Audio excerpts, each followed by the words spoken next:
He thought he owned the moment. But moments like this have a way of turning on the people who misuse them. And as Officer Ryan Cole stood under the cold glow of a flickering streetlight, his shadow stretching long across the pavement, he raised his hand with the kind of confidence that only comes from never being challenged, never being questioned, never being told no. The quiet hum of traffic in the distance blending with the uneasy silence of a small crowd that had gathered just feet away.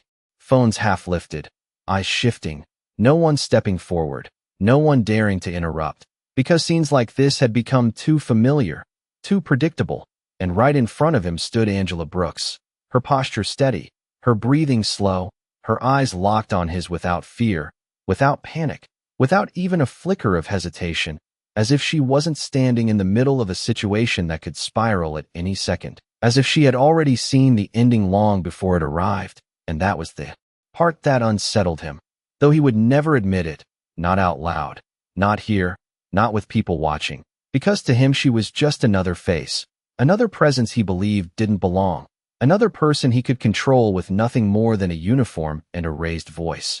"You should have walked away when you had the chance," he muttered, his tone sharp, laced with the kind of quiet arrogance that didn't need to shout to be heard. And a few people in the crowd shifted uncomfortably, exchanging glances but saying nothing, because the air itself felt heavy, like something was building beneath the surface, something no one could quite name yet.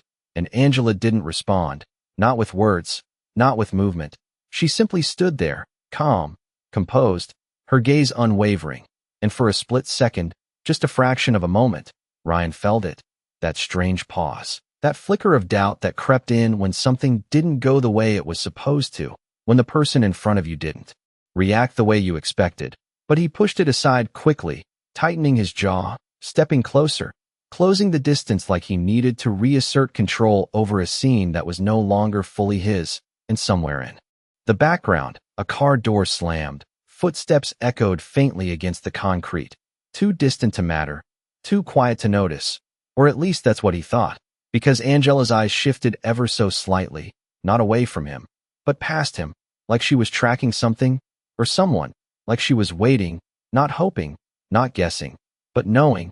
And that was when the atmosphere changed, subtle at first, almost imperceptible, the kind of shift you feel before you understand it, like the air tightening just before a storm, and Ryan's hand, still raised, hesitated for the first time, just for a second, as if some instinct deep inside him was trying to catch up to a reality he hadn't yet seen, because what he didn't realize, what none of them realized in that moment, was that this wasn't the beginning of the story he thought he was writing. It was the end of one he never saw coming. The silence did not break all at once. It shifted, slowly, like the ground beneath them had tilted. Just enough for people to notice but not yet understand. And Officer Ryan Cole felt it in the way the crowd stopped whispering and started watching. Really watching. Not him, but something behind him, something approaching with a steady rhythm that did not match the chaos he was trying to control. And still he refused to turn around, because turning around meant acknowledging that something had changed, and change was not something he handled well. Not when he had already decided how this moment was supposed to end. "You think staring at me like that is going to help you?" he said, his voice louder now, sharper, trying to fill the space that was no longer fully his. But Angela Brooks remained exactly where she was, her shoulders relaxed, her hands at her sides, her expression unreadable except for one thing: certainty, the kind of certainty that does not come from hope, but from knowledge. And it was that certainty that made his words feel thinner than they should have, like they were losing weight the longer they hung in the air. And somewhere to the left, a phone lowered slightly, the person holding it squinting past Ryan's shoulder, trying to focus on the figure now stepping into the edge of the streetlight, a man in a dark suit, moving without urgency, but without hesitation, each step measured, controlled, as if he had already calculated exactly where he needed to be and when he needed to arrive. And still Ryan did not turn, not yet, because in his mind, the script had not changed. He was still the one in control, still the one setting the tone, still the one deciding what happened next. But Angela's eyes followed that approaching figure with the slightest shift, not enough for anyone else to notice, but enough to confirm what she already knew. And when she finally spoke, her voice was calm, almost gentle. It cut through the tension not by force but by contrast. "You should really think about your next move," she said, and the words did not sound like a warning.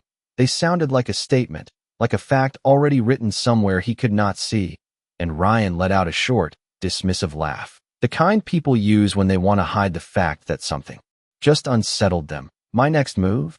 he repeated, shaking his head as if the idea itself was ridiculous. But the laugh did not carry.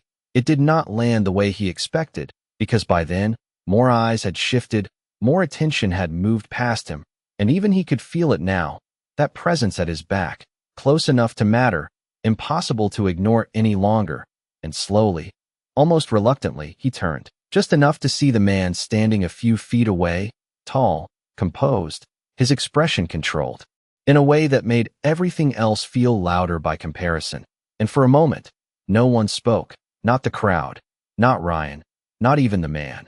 Because sometimes the most powerful shift does not come from words, it comes from the absence of them, from the way a room or a street or a moment seems to hold its breath all at once.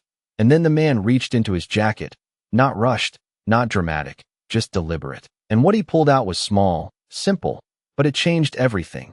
Because it was not just a piece of identification, it was authority, it was proof, it was the kind of truth that does not need to be explained, and as the light caught the edge of it, reflecting just enough for the nearest onlookers to see, the air that had been thick with tension shifted into something else entirely, something heavier, something final, and Angela did not move, did not react, because this was the moment she had been waiting for, not with fear, not with doubt, but with the quiet understanding that sometimes justice does not arrive loudly. Sometimes it walks in calmly, stands still, and lets the truth speak for itself. Ryan Cole did not reach for the badge. He did not need to, because the moment he saw it, something inside him shifted in a way he could not immediately control. Not fear, not yet, but recognition, the kind that creeps in slowly and tightens its grip second by second.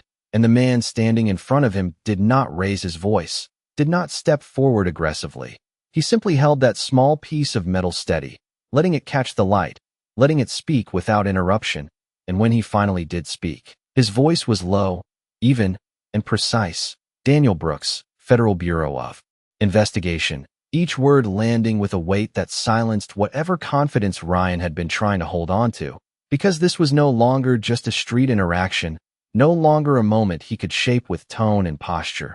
This was something else entirely, something bigger, and the crowd felt it too, the shift moving through them like a quiet wave, phones lifting higher now, not out of curiosity, but out of understanding that what they were witnessing had changed, and Ryan's posture stiffened, his raised hand lowering almost instinctively, not as a gesture of compliance, but as a reflex he did not want to acknowledge. "This does not concern you," he said quickly, the words coming out faster than he intended, as if speed alone could re-establish control. But Daniel did not react to the tone, did not match it.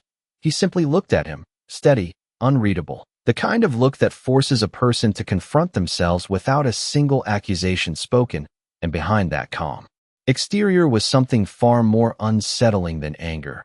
It was certainty, the same certainty Angela had carried from the beginning, and Ryan could feel it closing in, tightening the space around him in a way that made every movement feel heavier, every word harder to place. "It concerns me when my wife is being treated like this," Daniel replied, not louder, not sharper, just clear, and that single sentence reframed everything, not just for Ryan but for everyone watching, because now the scene was no longer one-sided, no longer defined by a uniform and a raised voice. It was balanced, and balance was something Ryan had not expected. Not here, not like this. And Angela finally shifted her weight slightly, just enough to stand beside Daniel instead of in front of him, not stepping back, not retreating, but aligning, and that small movement carried its own message, one that did not need explanation, because it showed that she had never been alone in this moment, even when it looked like she was. And Ryan glanced around briefly, just for a second, and what he saw unsettled him more than anything else. The crowd was no longer uncertain, no longer hesitant. Their expressions had changed. The doubt that had once been directed at Angela had now shifted toward him, and that was the part he was not prepared for, because control does not just come from authority, it comes from perception, and that perception was slipping, fast. "You are making this more complicated than it needs to be," he said, trying again to anchor himself in the role he understood. But even as he spoke, the words felt weaker, less convincing, because the presence in front of him did not react the way he expected, did not escalate, did not argue, and that absence of reaction created a silence that was louder than any confrontation could have been. And Daniel took one small step closer, not threatening, not aggressive, just enough to close the distance so that his words did not have to travel far. "No," he said quietly. "It was already complicated the moment you decided it was." And for the first time, Ryan had no immediate response, no rehearsed line, no confident retort, just a growing awareness that the situation he thought he controlled had already moved beyond him. And the moment he realized that, everything began to change in ways he could not stop. The words lingered in the air long after Daniel finished speaking, not because they were loud, but because they landed exactly where they needed to, and Ryan felt it in the tightening of his chest, in the way his thoughts began to move faster than his ability to organize them. Because for the first time in a long time, he was not dictating the direction of the moment, he was reacting to it. And reacting was not something he had practiced, not in situations like this, not when the uniform usually carried him through without resistance. "You are overstepping," he said, but the statement lacked the authority it once had, like a line repeated too many times without conviction. And Daniel did not interrupt, did not argue. He simply let the silence stretch just long enough for the weight of that word to collapse on its own.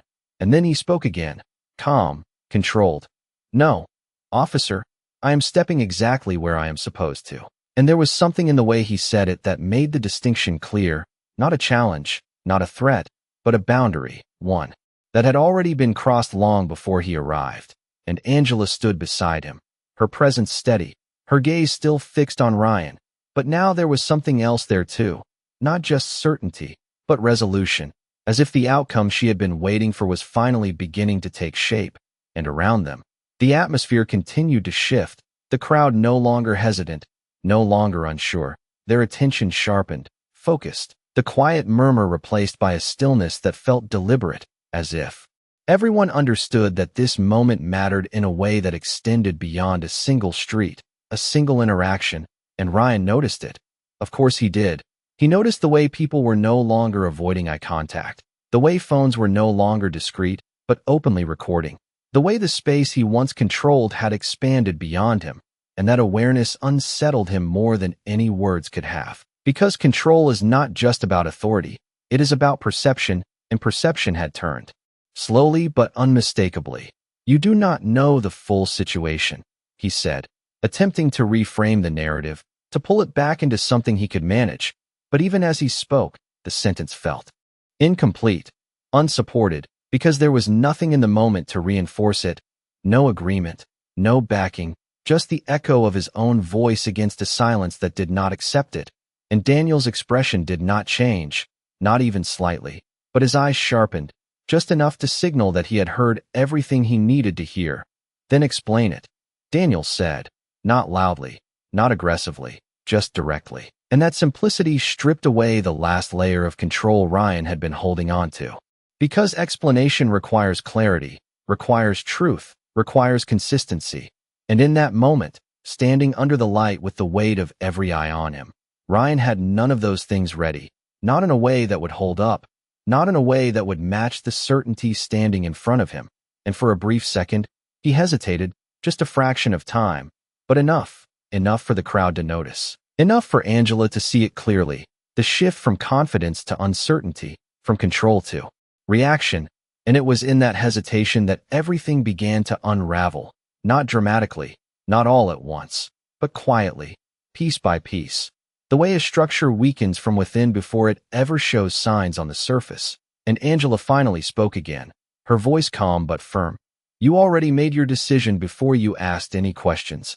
And the statement did not accuse, it revealed. It placed the moment into context in a way that could not be easily dismissed, and Ryan's jaw tightened, his mind searching for a response that would restore balance. But nothing came quickly enough, nothing strong enough, because the truth, once exposed, has a way of removing every shortcut a person relies on.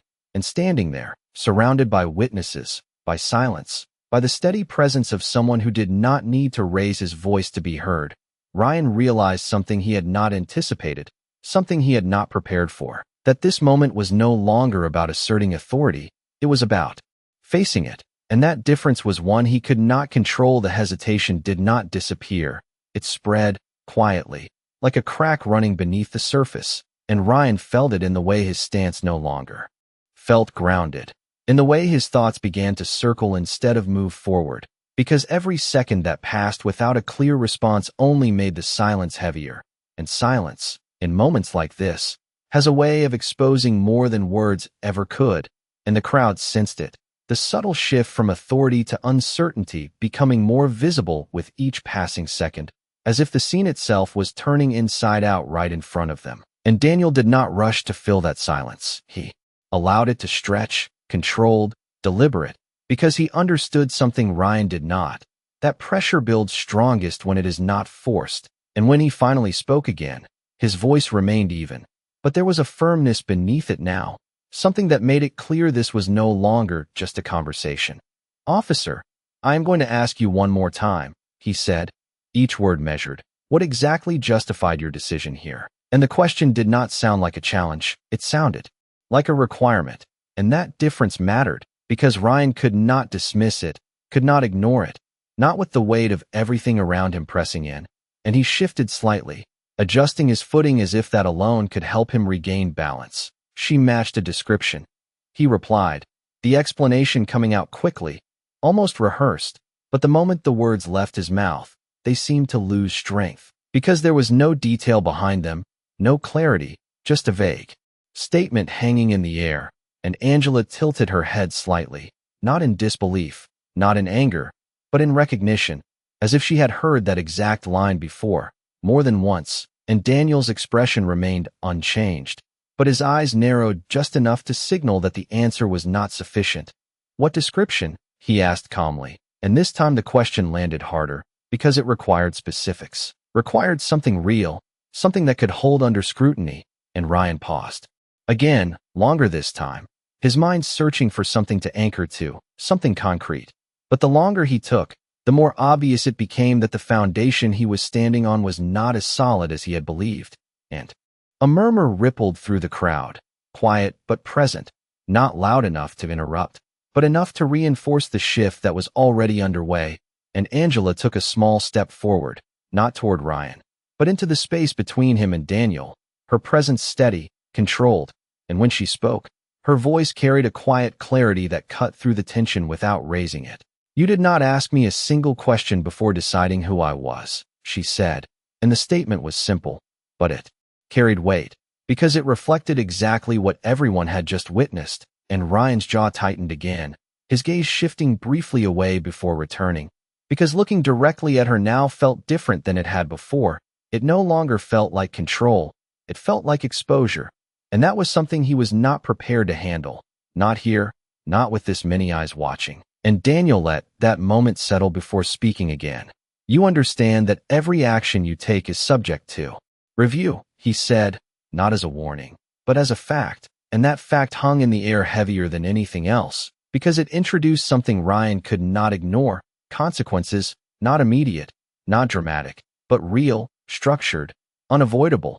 And for the first time since this began, Ryan's confidence did not just weaken, it shifted entirely, because he was no longer thinking about the moment in front of him. He was thinking about what came after, about reports, about footage, about statements, about everything that could not be undone once it was set in motion. And the realization settled in slowly but firmly, that this situation was no longer under his control, not in the way he was used to, not in the way he had expected.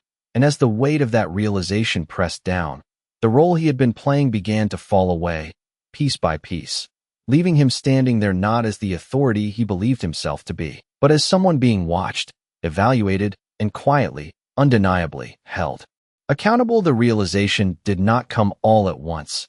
It settled in layers, each one heavier than the last, and Ryan could feel it pressing against the edges of his composure as the moment continued to stretch beyond anything he had anticipated, because what had started as a simple assertion of control had turned into something far more complicated, something structured, something that no longer depended on his voice or his presence. And the weight of that shift was unmistakable, not just to him, but to everyone watching, as the quiet confidence that once surrounded him began to dissolve, replaced by a stillness that no longer worked in his favor.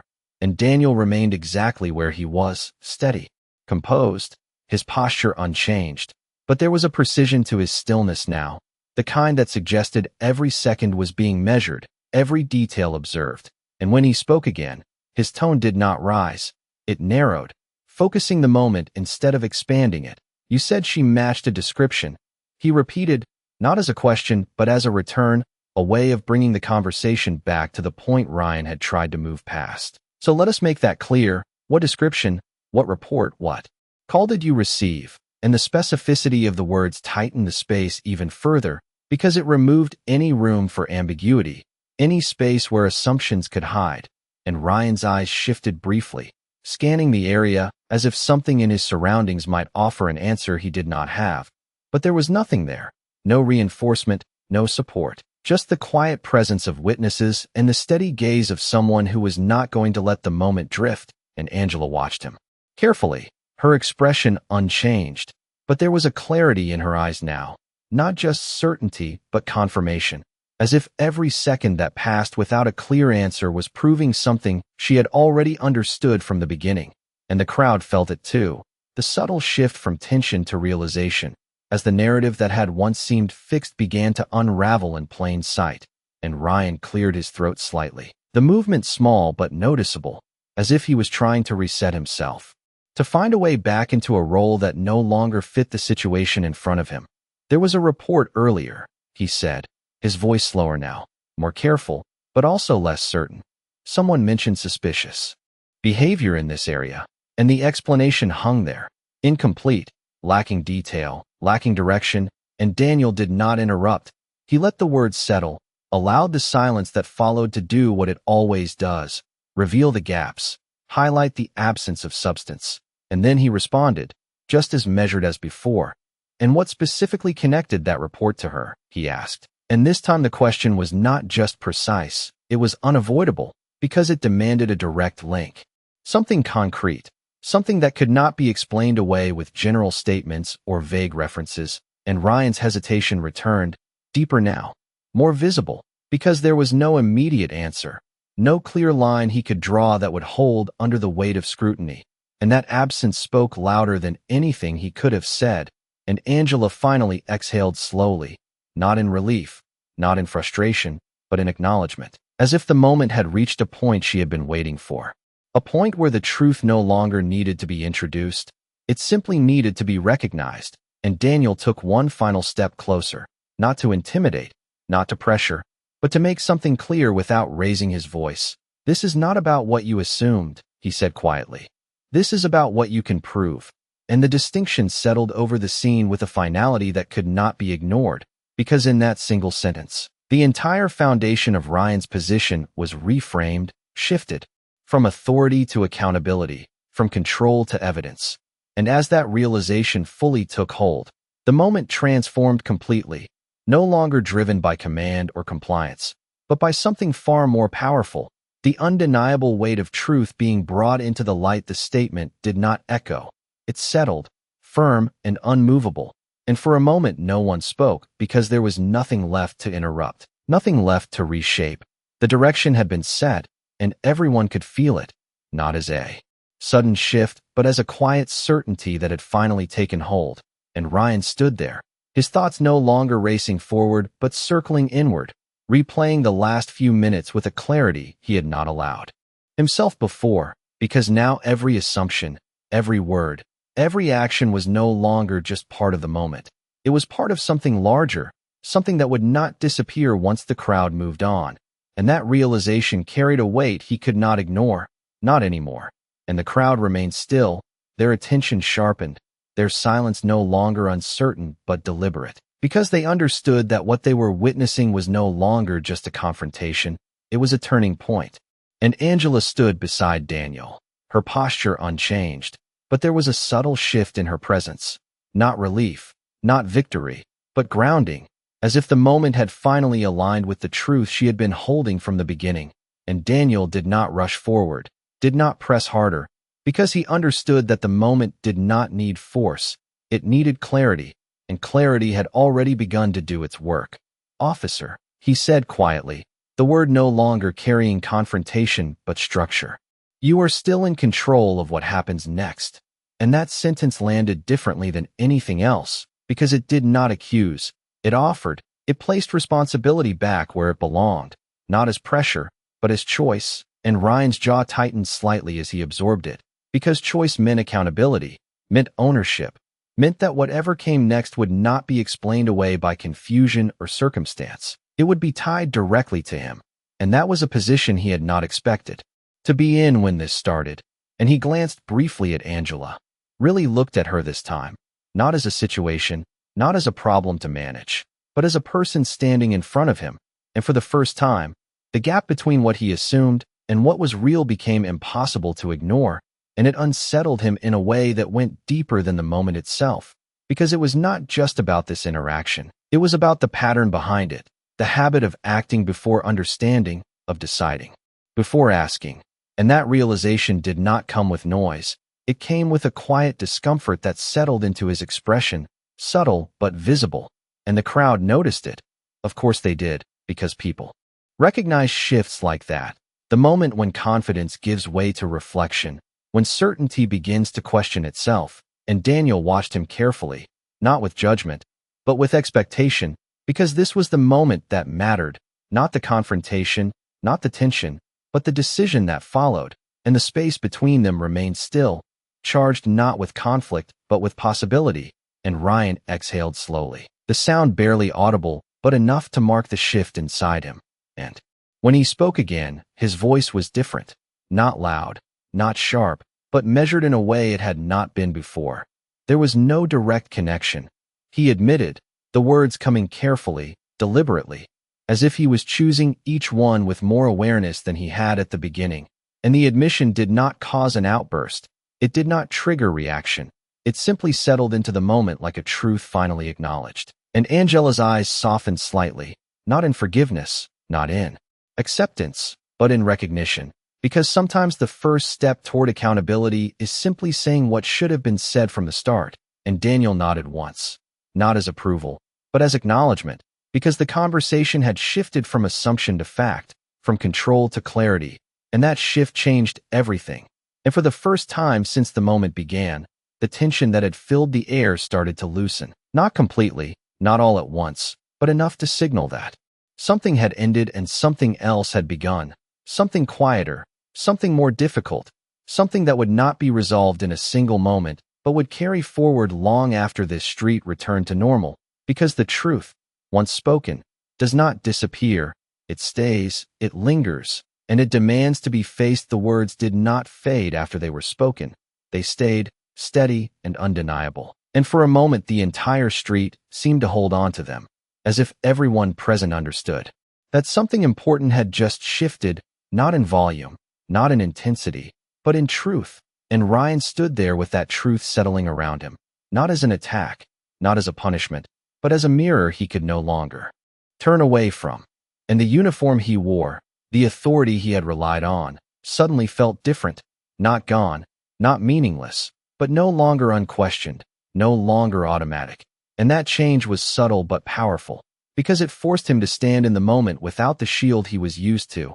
And Angela remained beside Daniel, her posture still calm, her presence still grounded. But there was a quiet strength in the way she held herself now, not defensive, not reactive, but present, fully present in a way that made it clear she had never been uncertain about where she stood. And the crowd, once passive, once unsure, now watched with a different kind of attention, not waiting for escalation, but witnessing resolution. And that difference mattered, because resolution does not always come with noise.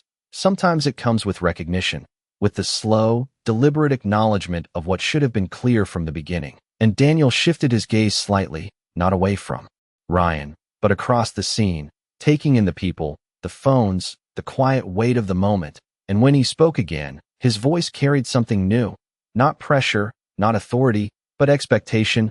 "What happens next is not about this moment alone," he said, each word deliberate. It is about how you choose to move forward from it. And the sentence did not linger as a threat.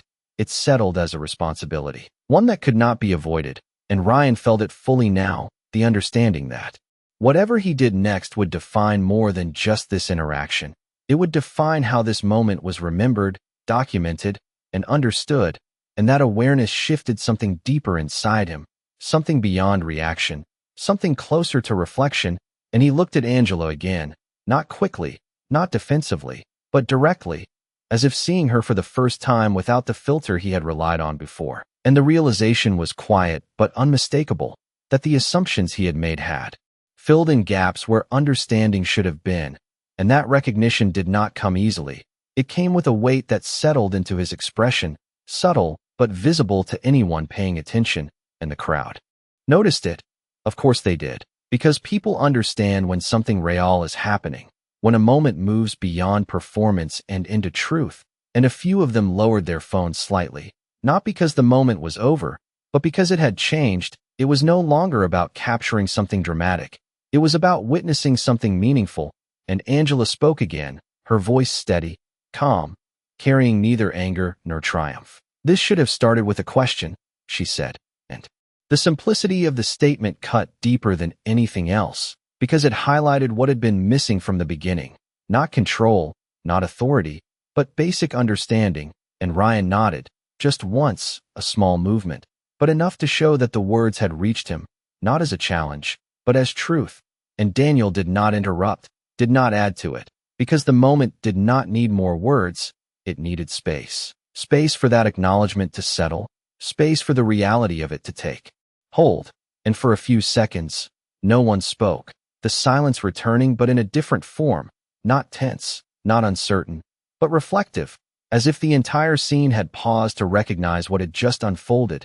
And in that stillness, Ryan made a decision, not loudly, not dramatically, but clearly. He lowered his stance, stepping back just enough to create space where there had been none before, and that single movement changed everything, because it signaled something far more powerful than words. It signaled a shift in control, a shift in awareness, a shift in understanding. And as the tension eased, slowly, gradually, the street began to breathe again, not fully, not completely, but enough to show that the moment had reached its turning point. And yet, beneath that calm, there was something else, something unresolved, something that would not simply disappear when the crowd dispersed. Because moments like this do not end when the voices quiet down. They continue, in reports, in memory, in consequence. And as Daniel glanced briefly toward the edge of the street, where distant headlights approached and the faint sound of another vehicle grew closer, it became clear that this was not the end of what had been set in motion. It was only the beginning of what would follow. The distant headlights grew brighter as the vehicle approached, not fast, not urgent, but steady, deliberate, and the low hum of its engine added a new layer to the quiet that had settled over the street. And Ryan noticed it immediately, his eyes shifting for just a second before returning forward, because he understood what it meant, not fully, not yet, but enough to know that this moment was expanding beyond him in ways he could no longer contain. And Daniel followed the sound with a brief glance, his expression unchanged, as if this was not unexpected, as if this was simply the next step in something that had already been set in motion long before this street ever fell silent. And Angela remained still, her posture calm, her presence grounded, but there was a subtle shift in her breathing, a quiet release of tension that had been held not out of fear, but out of patience, the kind of patience that comes from knowing that truth does not need to rush. It only needs to arrive. And the crowd began to adjust slightly, not dispersing, not stepping away, but creating space, instinctively moving to the sides as the vehicle came closer, its lights washing over the pavement, over faces, over the moment itself, illuminating everything that had just unfolded. And Ryan felt that light differently, not as visibility, but as exposure, because everything that had happened, every word, every hesitation, every decision, was no longer confined to a fleeting interaction. It was part of something that would be seen, reviewed, remembered, and that realization settled deep, heavier than anything that had come before, and the vehicle came to a slow stop at the edge of the scene. the engine idling softly, the door opening with a controlled, familiar sound, and another figure stepped out, composed, professional, carrying the same quiet authority that Daniel had brought with him, and without raising his voice. Without making a scene, he approached, his gaze moving from Daniel to Angela to Ryan, taking in the situation with the practiced clarity of someone who understands that moments like this are not judged by volume, but by detail, and Daniel gave a slight nod, not dramatic, not formal, just enough to acknowledge the arrival, and the new presence turned his attention to Ryan, not with hostility, not with assumption, but with expectation, the same expectation that had already reshaped the moment, and for a second, Ryan stood there, absorbing it all, the crowd, the light, the presence of people who did not need to raise their voices to change everything, and he understood, finally, that this was no longer about control, not about asserting authority, not about holding ground. It was about accountability, about the choices he had made and the ones he would now have to stand behind. And that understanding did not come with resistance. It came with a quiet acceptance that settled into his posture, into the way he held himself, into the way he finally spoke. "I made a decision too quickly," he said, the words measured, deliberate, not forced, not defensive, but real, and the admission did not trigger reaction. It did not cause disruption.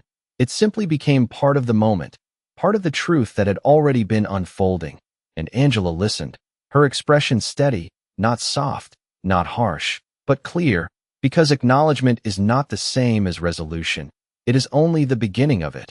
And Daniel remained beside her, not stepping forward, not stepping back, because this was no longer his moment to define. It belonged to the truth that had surfaced, and the new arrival nodded slightly, taking in the statement, the scene, the presence of witnesses, and the quiet weight of everything that had just occurred. And as the street settled into a calmer rhythm, as the tension eased into something more reflective, it became clear that what had happened here would not simply fade when the crowd dispersed. It would move forward, into reports, into conversations, into consequences that extended beyond a single moment. And Angela turned slightly, her gaze moving across the street, across the people, across the place where everything had shifted, and then back again, her voice calm, steady, carrying the kind of clarity that lingers long after it is spoken. "This is what happens when someone decides who you are before asking who you are," she said, and the words did not echo loudly, but they settled deeply, because they were not just about this moment.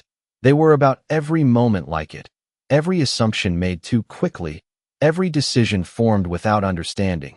And as the scene slowly began to dissolve, as people lowered their phones, as the vehicle idled quietly under the streetlight, one thing remained, clear and undeniable, that authority does not define the truth. Actions do, and sometimes, the moment someone believes they control the story is the exact moment the truth begins to rewrite it.